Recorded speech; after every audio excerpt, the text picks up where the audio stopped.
Hello friends, ಎಲ್ಲರಿಗೂ ನಮಸ್ಕಾರಗಳು. ಸೈಗಾಯ್ತು cycle ಗಿರ್ಮೇರಿಗೂ ಸ್ವಾಗತ. ಫ್ರೆಂಡ್ಸ್, ನಾನು ಇವತ್ತು ನೀವು ವಿಡಿಯೋದಲ್ಲಿ ಶಿವರಾತ್ರಿಯ ಜಾಗರಣೆ ಉಪವಾಸವನ್ನು ನಾವು ಯಾವ ರೀತಿ ಮಾಡಬೇಕು, ಹಾಗೆಯೇ ಜಾಗರಣೆ ಮಾಡಿದಂಥವರು ಯಾವಾಗ ಮಲಗಬೇಕು ಮತ್ತು ಇನ್ನು ಯಾವ ನಿಯಮಗಳನ್ನು ಪಾಲನೆ ಮಾಡಬೇಕು ಅಂತ ತಿಳಿಸ್ಕೊಡ್ತಾ ಇದ್ದೀನಿ. ಬನ್ನಿ ತಿಳಿದುಕೊಳ್ಳೋಣಂತೆ.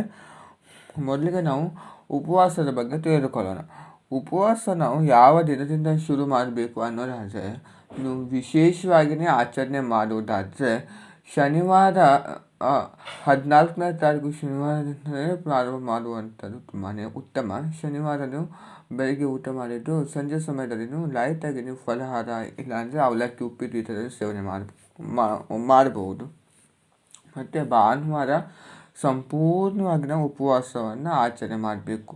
ಬೆಳಗ್ಗೆನೇ ಎದ್ದು ಮನೆಯೆಲ್ಲ ಶುದ್ಧಿ ಮಾಡಿ ಕೂಡ ಸ್ನಾನ ಮಾಡಿಕೊಂಡು ಹೊಸದು ಪೂಜೆ, ತುಳಸಿ ಪೂಜೆ, ಗಣೇಶನ ಪೂಜೆ, ನಮ್ಮ ಮನೆಯ ಪೂಜೆಯನ್ನು ಮುಗಿಸಿ ನಂತರದಲ್ಲಿ ಶಿವನಿಗೆ ಒಂದು ಜಲಾಭಿಷೇಕವನ್ನು ಮಾಡಿಕೊಂಡು ಒಂದು ಸಂಕಲ್ಪವನ್ನು ಮಾಡಬೇಕು. ಅಂದರೆ ನೀವು ಯಾವ ಕಾರಣಕ್ಕೆ ಉಪವಾಸವನ್ನು ಆಚರಣೆ ಮಾಡ್ತಾ ಇದ್ದೀರಿ, ನಿಮಗೆ ಕೂಡ ಒಳ್ಳೆಯದಾಗಲಿ ಅಂತ ನೀವು ಕೇಳ್ಕೊಂಡು ಉಪವಾಸವನ್ನು ಆಚರಣೆ ಮಾಡ್ತಾ ಇದ್ದೀರಿ, ಯಾವ ರೀತಿ ಆಚರಣೆ ಮಾಡ್ತಾ ಇದ್ದೀನಿ ಅಂತ ನೀವು ಹೇಳ್ಕೋಬೇಕು.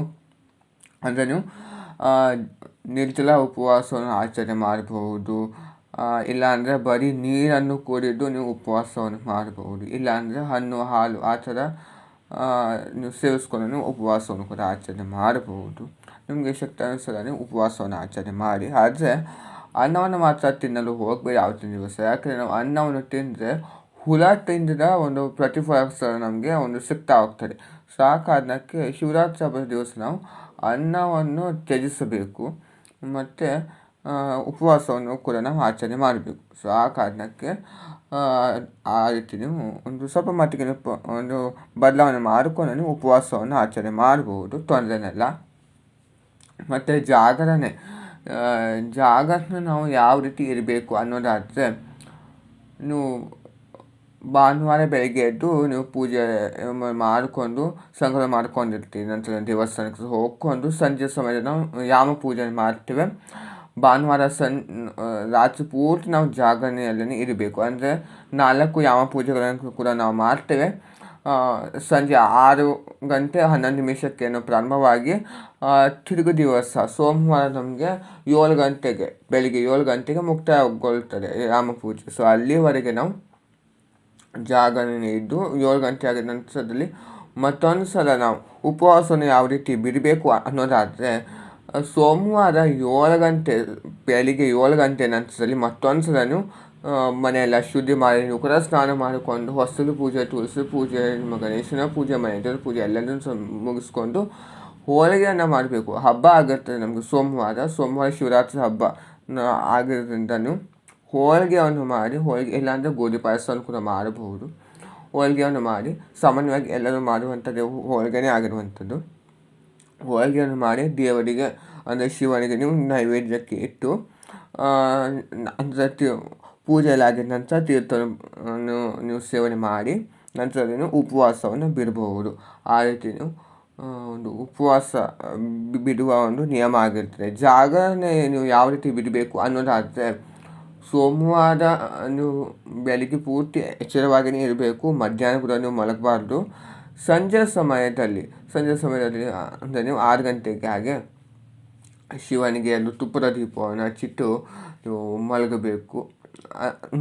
ಅಂದರೆ ತುಪ್ಪದ ದೀಪವನ್ನು ಹಚ್ಚಿಟ್ಟು ರಾತ್ರಿ ಸಮಯದಲ್ಲಿ ಊಟವನ್ನು ಮಾಡಿಕೊಂಡು ನಂತರದಲ್ಲಿ ನೀವು ಮಲಗಬೇಕು.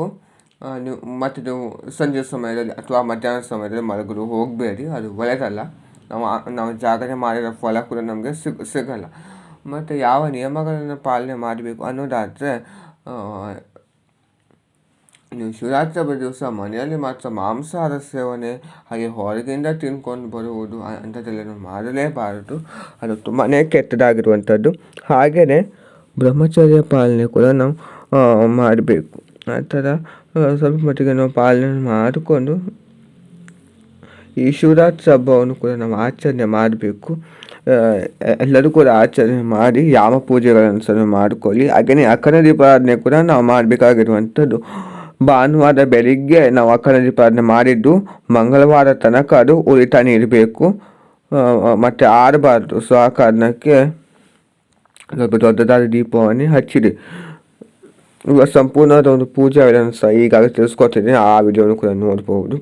ನೋಡಿದ್ರೆ ಫ್ರೆಂಡ್ಸ್, ಇವತ್ತಿನ ಈ ಒಂದು ವಿಡಿಯೋದಲ್ಲಿ ನಾನು ನಿಮಗೆ ಶಿವರಾತ್ರಿಯ ಜಾಗರಣೆ, ಉಪವಾಸ ಹಾಗೆ ಯಾವ ನಿಯಮಗಳನ್ನ ಪಾಲನೆ ಮಾಡಬೇಕು, ಉಪವಾಸ ಹಾಗೆ ಜಾಗರಣೆಯನ್ನು ಯಾವ ರೀತಿ ಬಿಡಬೇಕು ಅಂತ ಸಹ ತಿಳಿಸ್ಕೊಟ್ಟಿದ್ದೇನೆ. ಎಲ್ಲರಿಗೂ ಇಷ್ಟವಾಗಿದೆ ಅಂತ ಭಾವಿಸಿದೆ. ಇಷ್ಟವಾದ ಲೈಕ್ ಮಾಡಿ, ಶೇರ್ ಮಾಡಿ, ಕಮೆಂಟ್ ಮಾಡಿ, ಹಾಗೆಯೇ ಒಂದು ಸಬ್ಸ್ಕ್ರೈಬ್ ಮಾಡ್ಕೊಳ್ಳಿ ಫ್ರೆಂಡ್ಸ್. Thank you.